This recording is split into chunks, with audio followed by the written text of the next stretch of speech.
গণ অধিকার পরিষদের সাধারণ সম্পাদক জনাব মোহাম্মদ রাশেদ খান তিনি বাংলাদেশ জাতীয়তাবাদী দলে যোগ দিচ্ছেন এবং বাংলাদেশ জাতীয়তাবাদী দল সিদ্ধান্ত নিয়েছে যে ঝিনাইদহ 4 আসন, যেটা ঝিনাইদহ সদর এবং কালীগঞ্জ থানা নিয়ে, এই আসনে মোহাম্মদ রাশেদ খানকে ধানের শীষ প্রতীকে নির্বাচন করার জন্য মনোনয়ন দেওয়া হচ্ছে। এটা আপনার আমাদের দলের সিদ্ধান্ত, এটা আমি আপনাদেরকে জানালাম।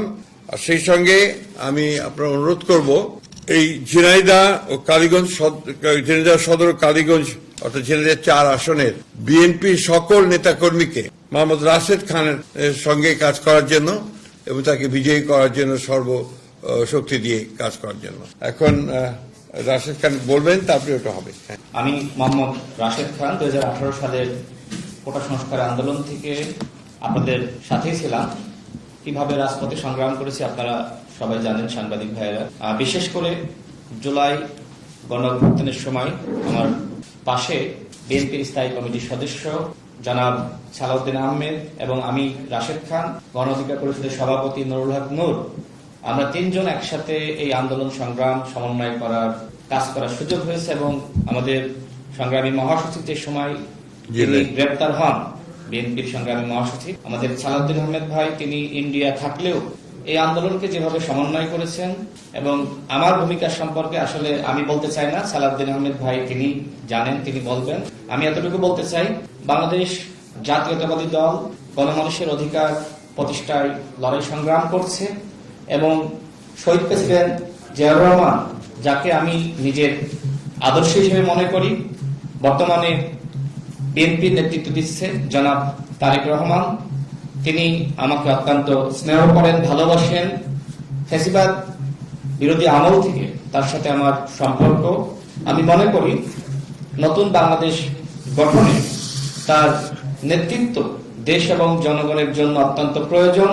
আমি বিশ্বাস করি সংস্কার, বিচার এবং সুষ্ঠু নির্বাচনের ক্ষেত্রে জনাব তারেক রহমান গুরুত্বপূর্ণ ভূমিকা রাখবেন।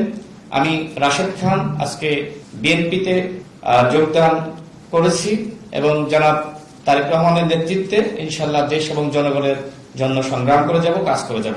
জনাব রাশেদ খান তিনি গণ অধিকার ছাত্র অধিকার পরিষদ থেকে শুরু করে গণ অধিকার পরিষদ পর্যন্ত তার যে যাত্রা এবং বিশ্ববিদ্যালয় কেন্দ্রিক যে ছাত্র আন্দোলন গড়ে উঠেছিল, তার যে সাহসী ভূমিকা, তাতে দেশের ছাত্র সমাজের দাবি মানতে তৎকালীন স্বৈরাচারী সরকার বাধ্য হয়েছিল। সেই ভূমিকায় রাশেদ খানের নাম আমাদের ইতিহাসে জল করে জ্বলবে, উজ্জ্বল থাকবে। গণ অধিকার পরিষদের সভাপতি নুরুল হক নূর এবং রাশেদ খান বিগত 24-এর ছাত্র গণ অভ্যুত্থানে যে সাহসী ভূমিকা রেখেছে তা আমি জানি, তার মুখেও শুনেছেন এবং তারা জীবন বাজি রেখে অনেক পদক্ষেপ নিয়েছিল ফ্যাসিবাদ বিরোধী গণতান্ত্রিক আন্দোলনে ফ্যাসিবাদকে হটানোর জন্য। সেই অবদান ইতিহাসে লিপিবদ্ধ থাকবে।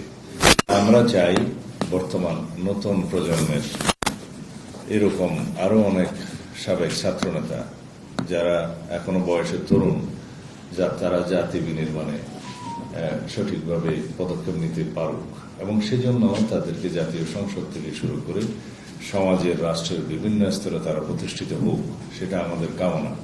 আমরা আগেও বলেছি অনেকবার, আগামীর বাংলাদেশ হবে মেধাভিত্তিক, জ্ঞান নির্ভর, প্রযুক্তি নির্ভর বাংলাদেশ এবং সেই ক্ষেত্রে এই স্লোগানকেই শুধু স্লোগানের মধ্যে না রেখে কার্যকরভাবে আমরা যাতে এই তারুণ্যের ভাবনাকে ধারণ করতে পারি এবং মেধা ও প্রযুক্তি নির্ভর, জ্ঞান নির্ভর বাংলাদেশ গড়তে পারি, সেই লক্ষ্যেই আমরা রাশেদ খানকে আমরা স্বাগতম জানাচ্ছি, অভিনন্দন জানাই আজকে তার এই সিদ্ধান্ত। আশা করি